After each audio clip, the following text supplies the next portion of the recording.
Muito obrigado, Sr. Presidente. Muito bom dia aos Srs. Secretários de Estado e ao Sr. Ministro.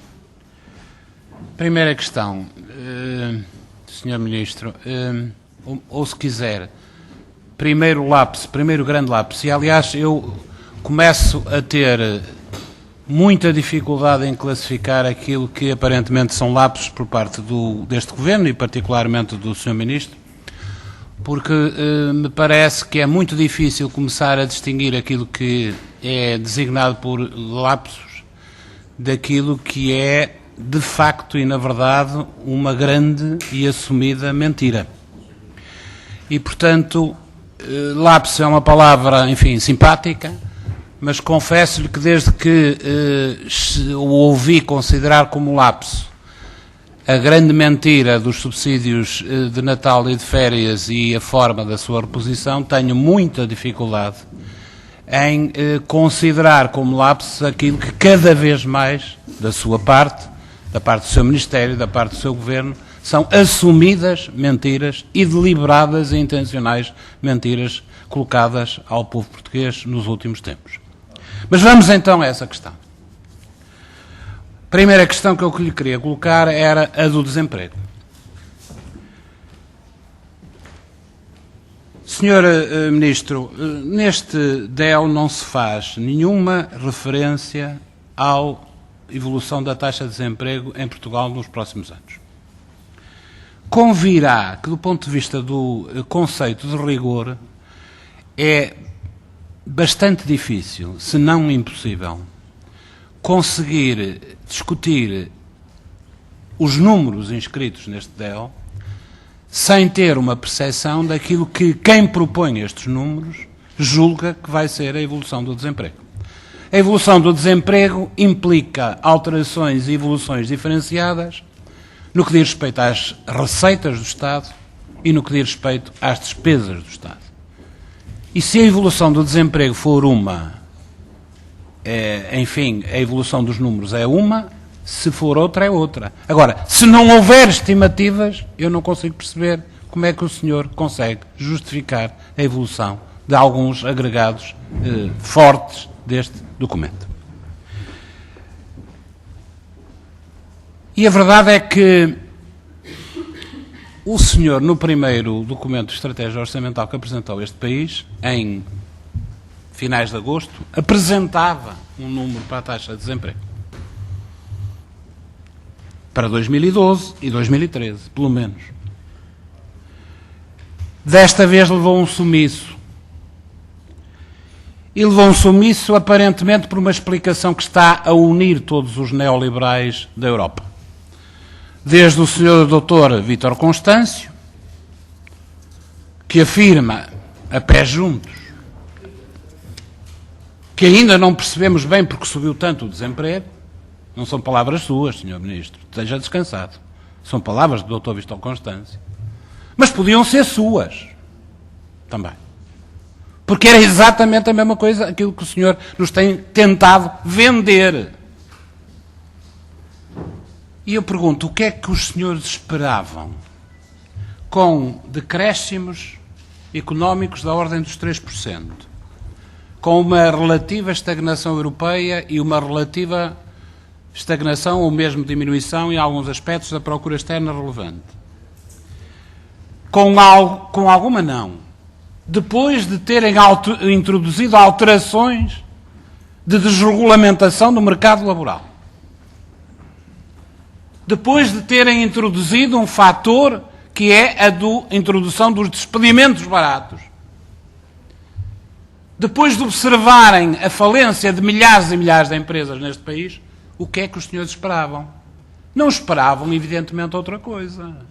E, portanto, o senhor, quando diz que não sabe, e que o senhor Dr. Vítor Constâncio vão provavelmente fazer um curso de pós-graduação a Chicago, para perceberem porque é que há aumento do desemprego, desta forma, era evidente que tudo isto apontava nesse sentido.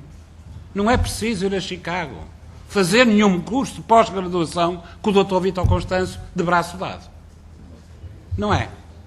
Porque é evidente que tudo isto apontava neste sentido. A reforma do mercado laboral, os despedimentos baratos, a inação perante a falência de milhares de empresas neste país, naturalmente só podia conduzir a isto. Aqui e noutros países. E, portanto, julgo que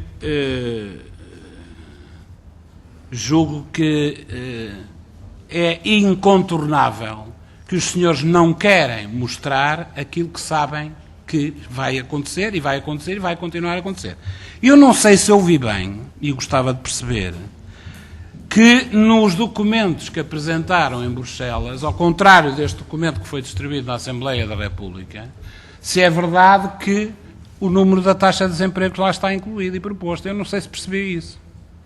É que se for isso, é gravíssimo, Sr. Ministro. Se for isso, é gravíssimo.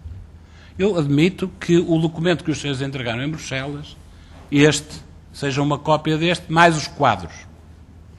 Mas se, além dos quadros, ou nos quadros, está incluída a taxa de desemprego e a estimativa da evolução das taxas de desemprego, Sr. Ministro, isto é muito e muito grave, do ponto de vista da falta de lealdade. Isto leva-me a um segundo lapso, que é, eu percebo que, do ponto de vista formal, o senhor não queira corrigir a sua portaria. Portaria não sei quantos de 2012, a famosa portaria 103. O poder e o Sr. Ministro, em particular como agente do poder, tem sempre muitas dificuldades em corrigir erros, mesmo que sejam formais. Não é o primeiro caso de dificuldade em dizer meia-culpa. Mas percebo que, afinal, o erro não é apenas formal, é um erro substancial. É que, de facto, este documento de estratégia orçamental é, na verdade, a revisão do Programa de Crescimento 2012-2016. Em termos de conteúdo, é a revisão do PEC. Então, porquê é que os senhores não lhe querem chamar revisão do PEC? E preferem chamar-lhe DEL? Eu percebo qual é a intenção. É que quem nos ouve em casa, isto é, o povo português, não faz a mínima ideia do que é um DEL. Mas sabe muito bem, porque se aprendeu infelizmente, ao longo destes últimos anos, a perceber e saber o que é um PEC. E o que os senhores querem omitir ao povo português é que o que estamos a discutir é um PEC. O povo português, a opinião pública, os portugueses, os trabalhadores, quem está desempregado, sabe o que foram as consequências dos PECs do governo anterior. Era de PEC em PEC a austeridade caminhava. De PEC em PEC os impostos aumentavam. De PEC em PEC o desemprego aumentava. E os senhores querem evitar, na opinião pública, que se utilize para a designação deste documento aquilo que ele na verdade é. Porque se falarem em PEC, as pessoas sabem o que se trata. Se falarem em DEL, vocês têm a certeza de que 95% dos portugueses não sabem o que é. E estão a ludibriar mais uma vez os portugueses. A mentir mais uma vez aos portugueses.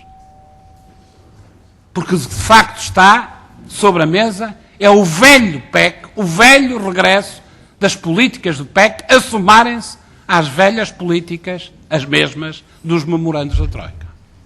E esta é a outra constatação.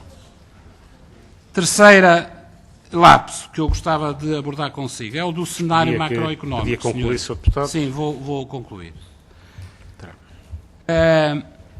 E que tem a ver com o seguinte.